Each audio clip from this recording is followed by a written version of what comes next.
خلا کا حکم۔ خلا اور تنسیخ نکاح سے طلاق بائن واقع ہوتی ہے، جیسے کہ حضرت عبداللہ بن عباس رضی اللہ تعالیٰ عنہ سے مروی ہے کہ نبی پاک صلی اللہ علیہ وسلم نے خلا کو طلاق بائن قرار دیا ہے، اور عبدالرزاق صاحب ہدایہ میں فرماتے ہیں جب ایسا کر لیا تو خلا سے ایک طلاق بائن واقع ہوگی اور عورت پر مال دینا لازم ہوگا۔ جب شوہر بیوی کے حقوق پورے کرنے سے قاصر ہو اور طلاق بھی نہ دے تو ایسی صورت میں عورت علیحدگی کے لیے عدالت سے رجوع کر سکتی ہے، جیسے صاحب ہدایہ بیان کرتے ہیں۔ جب خامند اس پر آمادہ نہ ہو، قاضی خود اس خامند کا قائم مقام ہو کر دونوں میں تفریق کر دے،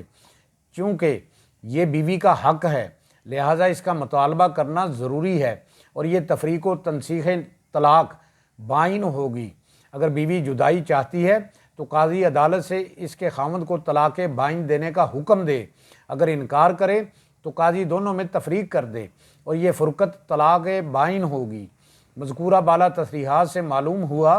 کہ خلا و تنسیخ نکاح سے طلاق بائن واقع ہوتی ہے اور فوراً نکاح ٹوٹ جاتا ہے، لہذا خلا اور تنسیخ کے بعد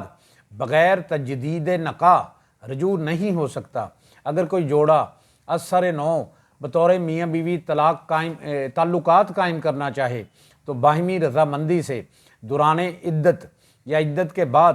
تجدید نکاح کر سکتے ہیں، مگر یاد رہے کسی اور سے اگر عورت نے نکاح کرنے کے لیے عورت پر عدت گزارنا لازمی ہوگی، اور عدت کے بعد وہ عورت جہاں چاہے دستور رسالت کے مطابق نکاح کر سکتی ہے۔